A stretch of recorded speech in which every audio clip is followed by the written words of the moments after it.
Are you ready to have the most awesome peanut brittle ever? Sweet, crunchy, peanutty, it's the best. So follow these simple instructions. First we're going to go through the raw ingredients, then we're going to go through the tools, and then we'll show you the technique. First we start with granulated sugar, not too much different there. Any granulated sugar will do.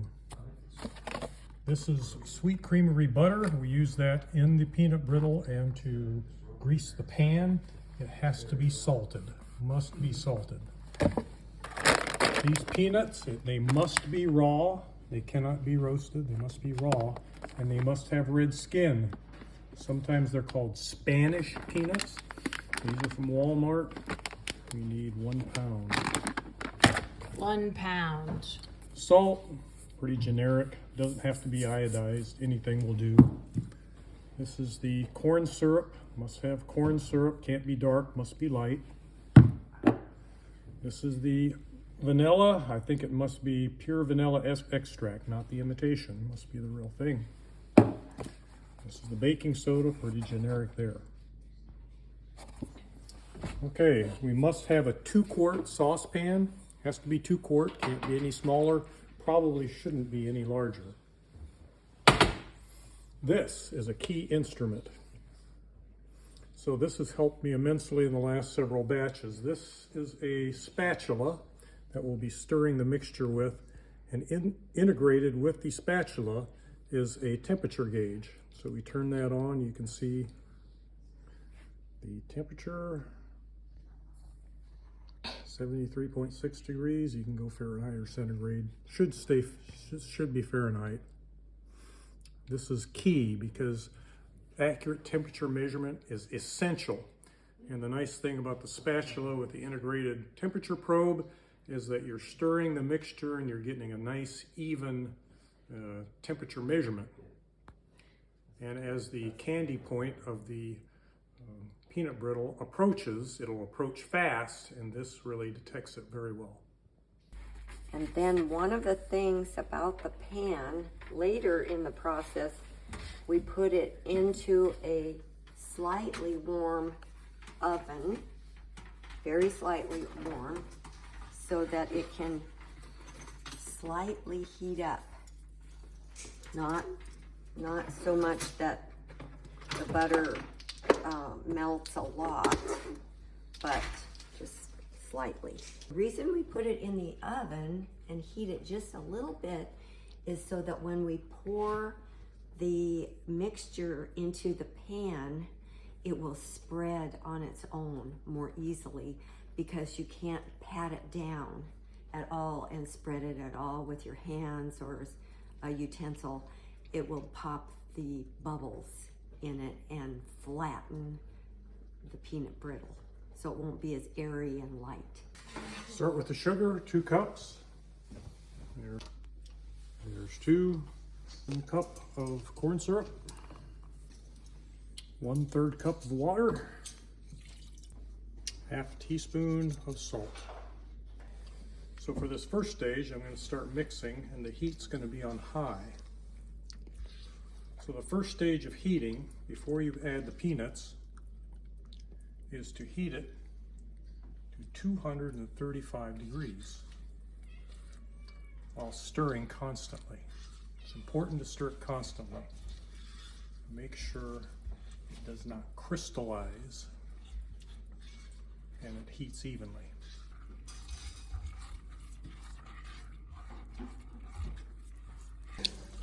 Okay, now it's at 222. We're starting to boil. Now the water in the mixture has to boil off before it hits, the temperature starts to rise.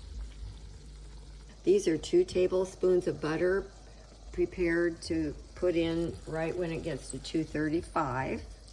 And the bag of peanuts is open, ready to pour in right after the butter. It'll be a full 16 ounces of peanuts. You added the butter? Added the butter. We're going to let the butter dissolve before we put in the peanuts. It takes a minute or a few seconds to melt.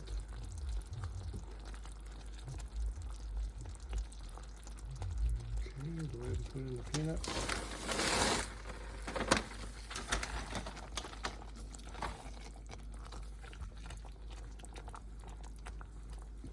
Okay, we're continually mixing the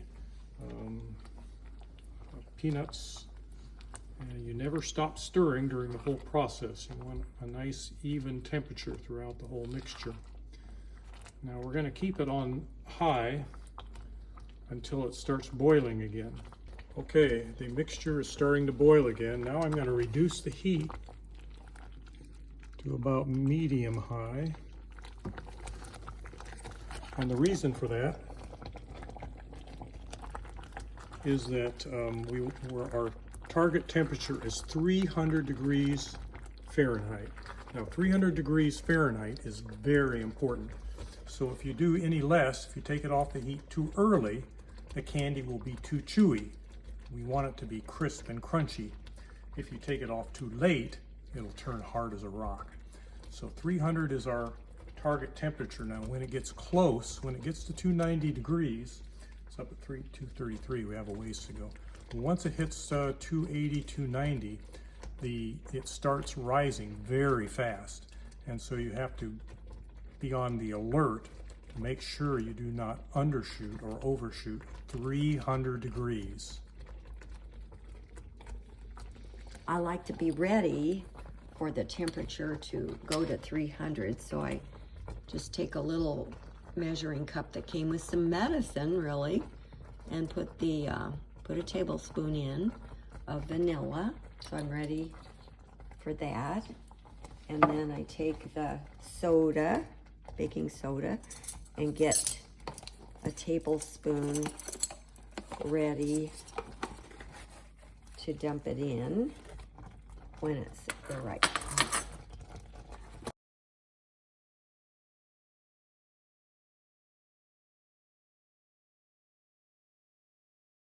So it's getting to be about 280 degrees. So when it hits 290, I'm going to decrease the temperature to about medium.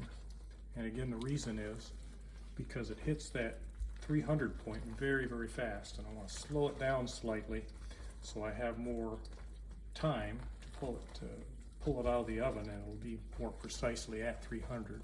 Because if it goes over 300, it'll get too hard. So it's 280 now. At 290, I'll turn it down to medium. It's at 290 degrees now. I've already reduced the heat to medium. First, we're going to be putting in the vanilla. Once it hits 300, I'll take it off the stove. We'll put in the vanilla, mix that just a little bit, and we'll put in the baking soda and stir it just a little bit, and then we'll pour it in the pan. That's a very crucial point. Things happen pretty fast. So hang on. We're 295. Almost 300.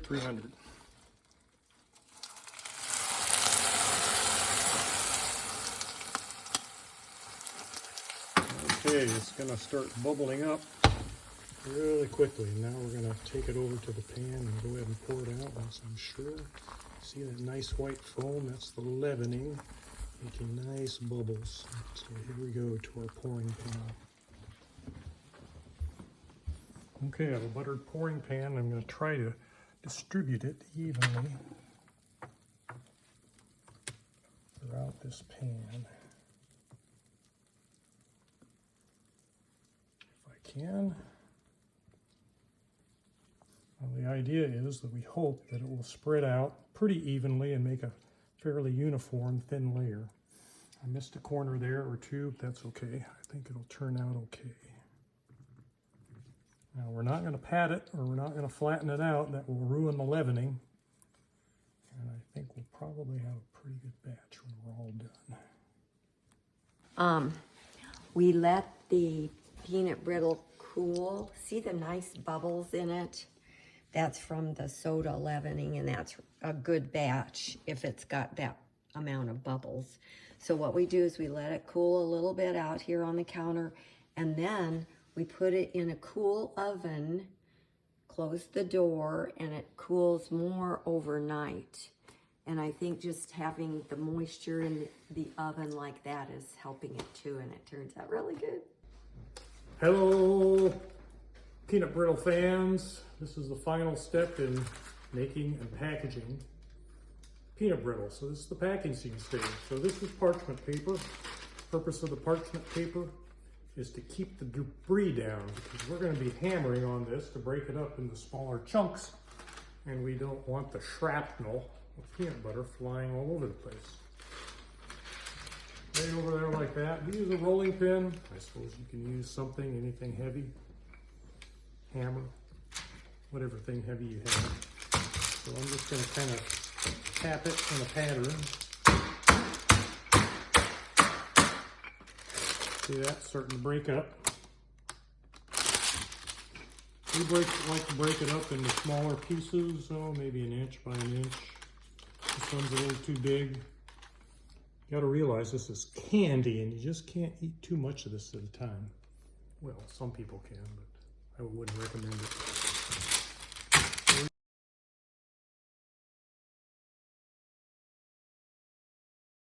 And that's how you do it. Now you may package it any way you desire. We're gonna put it in little tins separated by parchment paper.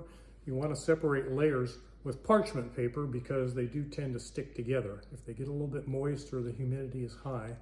So we don't want it to stick together. We want it to be nice and separated. Signing off.